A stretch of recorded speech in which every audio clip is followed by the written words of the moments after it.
She had a way of turning everything into a competition, especially if it involved Nathan. If he picked up a game controller, she was suddenly challenging him. You still can't beat me. They'd spend hours playing. Every time Nathan lost, she'd cheer loud enough for the entire apartment complex to hear. I'm the only girl who can actually beat you. Then she'd glance toward me. Some girls don't even know how to hold a controller. She said it with a smile, like she was joking. But jokes aren't supposed to make one person feel smaller every single time. The narrative she built around me became even worse. According to Zoe, I was emotional, sensitive, high maintenance, the clingy girlfriend.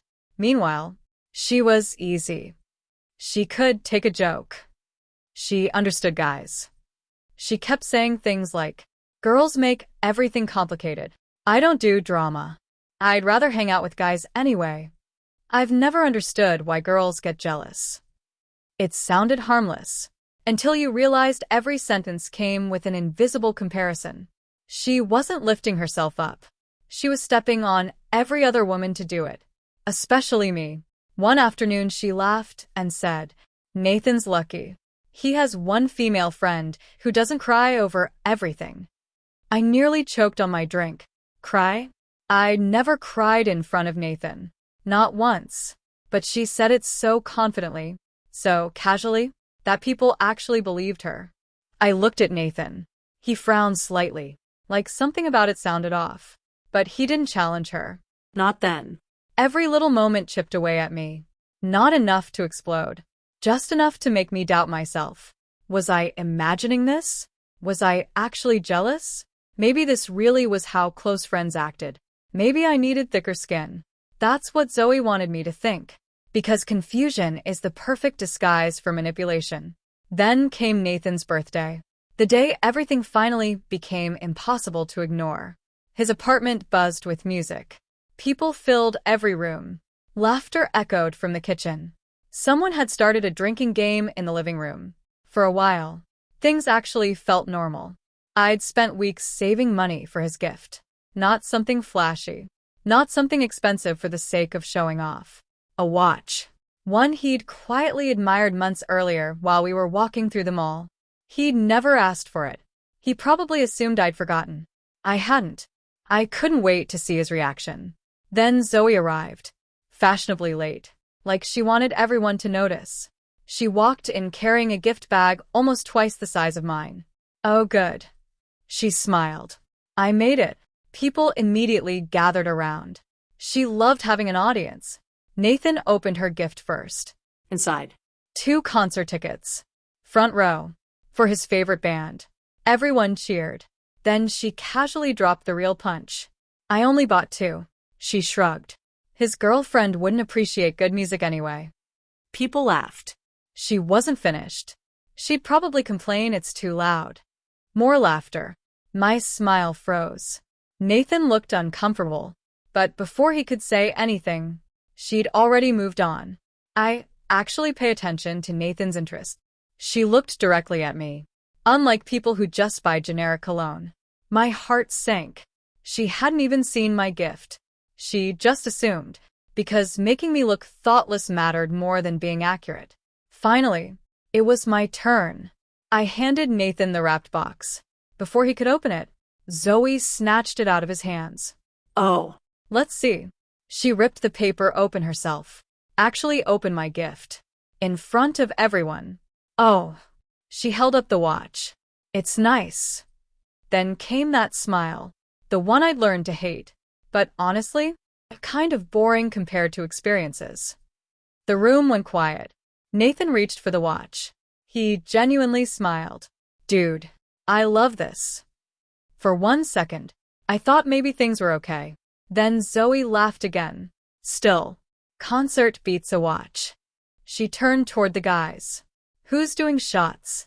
Just like that. The attention shifted. Again. Away from me. Away from Nathan. Back to her. Later that night, she sat directly on Nathan's lap. Not because there weren't chairs.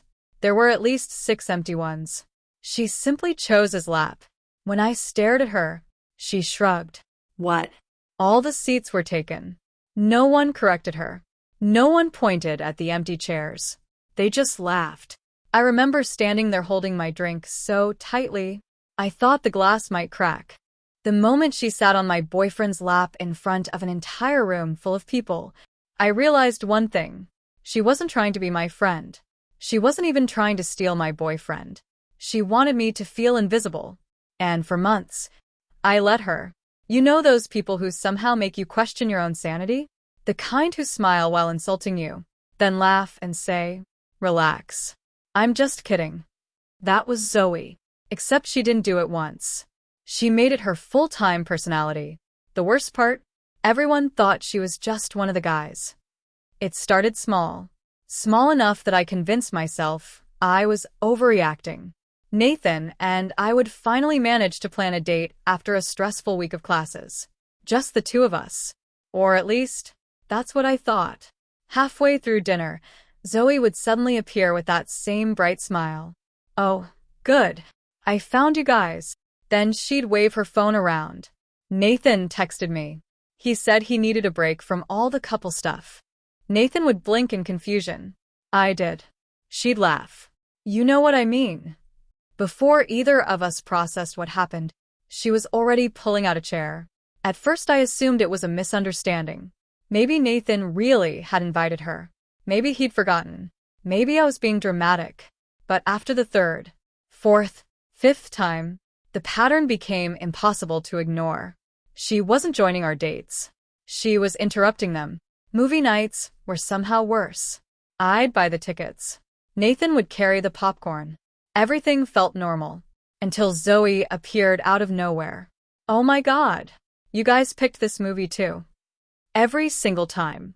Then she'd somehow end up sitting right between us. Not beside Nathan. Between us.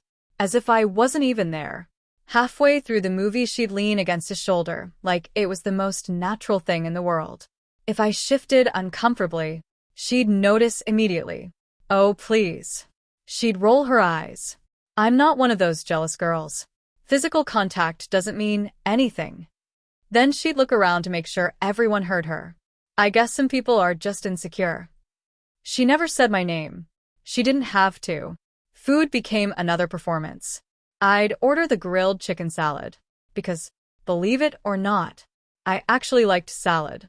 Zoe would wait until the waiter walked away. Then she'd grin at Nathan.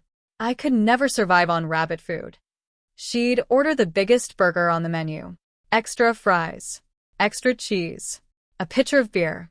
When everything arrived, she'd deliberately look at my plate. I love eating real food. Then she'd laugh. I don't understand girls who starve themselves for male attention. Nathan would awkwardly chuckle. I'd force a smile. Inside, my stomach twisted. Not because of the comment, because everyone looked at me, like I was exactly the girl she'd just described. Compliments didn't stay compliments around Zoe. If Nathan told me, "You look beautiful tonight," she'd jump in before I could even say thank you. I could never wear something that fancy. Then she'd stretch dramatically. "I like clothes I can actually move in." One afternoon, she literally did a cartwheel across the grass. In jean shorts. Just to prove she was fun. Everyone laughed. Nathan included. Meanwhile, I stood there wondering why existing as a normal woman suddenly made me boring. Eventually, I pulled her aside. Enough was enough. "What are you doing?" I asked quietly. She blinked. "What do you mean?" "You've been disrespecting me all night." She actually laughed. Not nervously. Not awkwardly. Genuinely laughed. "Oh my God." She folded her arms. "You're proving exactly why guys prefer girls like me." I felt my chest tighten. She stepped closer. "You make everything about jealousy." I keep things simple. Nathan needs a break from clingy girlfriends sometimes. Then she smiled. "I'm basically doing him a favor." For a second, everything around me disappeared. The music, the voices, the party. All I could hear was my heartbeat pounding inside my ears. Because after months of swallowing every insult, after months of questioning myself, she'd finally said the quiet part out loud. She didn't see me as Nathan's girlfriend. She saw me as an obstacle. Someone to embarrass. someone to replace. Or maybe, someone she simply enjoyed hurting. And in that exact moment, something inside me changed. I stopped wondering whether I was imagining it. I stopped trying to be the bigger person. I stopped waiting for someone else to notice. If Zoe wanted to turn my relationship into a game, she had just picked the wrong person to play against. I smiled. Not because I was happy, because I'd finally made a decision. And unlike Zoe, I wasn't going to announce my next move. She wouldn't see it coming. I didn't wake up the next morning feeling victorious. I felt calm. For the first time in months, I wasn't replaying every insult in my head or wondering if I was somehow overreacting. No. That chapter was over. Now I was paying attention. And once I stopped defending Zoe in my own mind, I started noticing just how predictable she really was. Every compliment she gave someone came with a hidden insult aimed at someone else. Every joke had a target. Every conversation somehow circled back to proving she was different. Better. Not like other girls. It wasn't confidence. It was insecurity wrapped in a loud personality. And insecure people hate one thing more than anything else: being ignored. So instead of fighting her, I disappeared from her game. A week later, our friend group met at the student cafe. Normally, Zoe would plant herself beside Nathan before anyone else could sit down. This time, I didn't race her. I simply smiled at everyone, grabbed my coffee, and sat across the table talking with a few classmates about an upcoming psychology project. I didn't even look at Nathan. Or Zoe. At first, she seemed pleased. She laughed louder than usual, touched Nathan's arm every few minutes, interrupted people with exaggerated stories. She kept glancing at me, waiting for the jealous girlfriend to react. Nothing. I kept talking, laughing, living my life. For the first time, she looked confused. People notice strange behavior when there's nothing distracting them. Without my uncomfortable reactions to compare against, Zoe's interruptions suddenly felt exactly like what they were. Interruptions. When Mark tried telling everyone about an internship he'd landed, Zoe cut him off halfway through to tell a story about herself. When Emma mentioned getting accepted into graduate school, Zoe immediately explained how she had turned down an even better opportunity. Nobody said anything, but I caught the little looks, the exchanged glances. Tiny moments that hadn't existed before. The mask wasn't cracking because I exposed it. It was cracking because she couldn't stop performing. Nathan noticed it too. That afternoon we walked back toward campus together.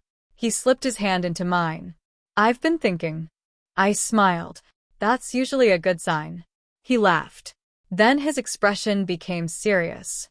"Has Zoe always interrupted people like that?" I shrugged casually. "I don't know. The truth? I'd known for months. But if Nathan reached the conclusion himself, it would mean more than anything I could say." He frowned. "I never realized how often she makes everything about herself." There it was. The first crack. Not because I convinced him, because he finally saw it. Meanwhile, life had a funny way of introducing unexpected people. My statistics professor assigned a group research project. That's where I met Ethan. He wasn't flashy, didn't dominate conversations, didn't try to impress anyone. He simply listened. Actually listened. When people spoke, he looked at them instead of waiting for his turn. It felt strangely refreshing. We spent hours in the library organizing data and comparing notes. Somewhere between coffee number 2 and our third terrible vending machine snack, we became friends. Real friends. No competition. No games. Just conversations. Word spread surprisingly fast. Apparently, if a guy and a girl spend more than 20 minutes talking together, campus immediately assumes they're dating. It was ridiculous. And harmless. At least, until Zoe heard about it. The next Friday, she wandered into the library wearing the kind of outfit that looked more suited for a nightclub than finals week. She stopped beside our table. Oh, her smile widened. I didn't realize this was a date. Ethan looked up, confused. "What?" She laughed dramatically. "I'm kidding." Then she looked directly at me. "You move on fast." Silence. Nobody laughed. Ethan blinked. "I think we're just studying." Another awkward silence. For the first time, One of her jokes landed with a dull thud. She shifted uncomfortably before forcing another smile. Well, have fun. She walked away. The second she disappeared around the corner, Ethan leaned closer. Does she always do that? I simply sighed. Pretty much. He nodded slowly. That must be exhausting. He had no idea. The strangest part wasn't watching Zoe fail. It was watching everyone else finally notice. Emma stopped inviting Zoe to study groups. Mark stopped responding to her endless messages. People didn't confront her. They simply stopped chasing her attention. For someone whose entire identity depended on being the center of every room, that silence was unbearable. She tried harder, much harder. One evening our entire friend group met for bowling. Within 15 minutes Zoe had challenged every guy there to competitions. She exaggerated every celebration, turned every spare into a victory speech. Even when someone else won, she somehow made herself the story. Nathan quietly rolled another strike.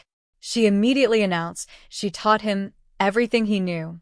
Nathan actually laughed. Not because it was funny, because it was obviously ridiculous. You've never beaten me. The words slipped out before he could stop them. The smile vanished from her face. Only for a second, but I saw it. So did everyone else. After bowling, Nathan and I walked to the parking lot together. Cold air drifted through the empty spaces between the cars. He stopped before unlocking his truck. I owe you an apology. I looked up. For what? For not noticing sooner. His voice was quieter than usual. I kept thinking you two just had different personalities. He rubbed the back of his neck. But lately, I've realized something. What? I've never actually seen her celebrate another woman. That sentence lingered in the night air. Because it was true. Not once. Every compliment had conditions. Every friendship had competition. Every interaction was a performance. Nathan squeezed my hand. I'm sorry you dealt with that alone. For months I'd imagined hearing those words. Now that I finally had, they didn't feel triumphant. They felt peaceful. The following Monday, everything changed. Not because of me. Because of Zoe.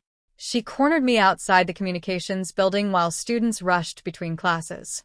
Her smile was gone. So, she said quietly, you're really enjoying this. I blinked. Enjoying what?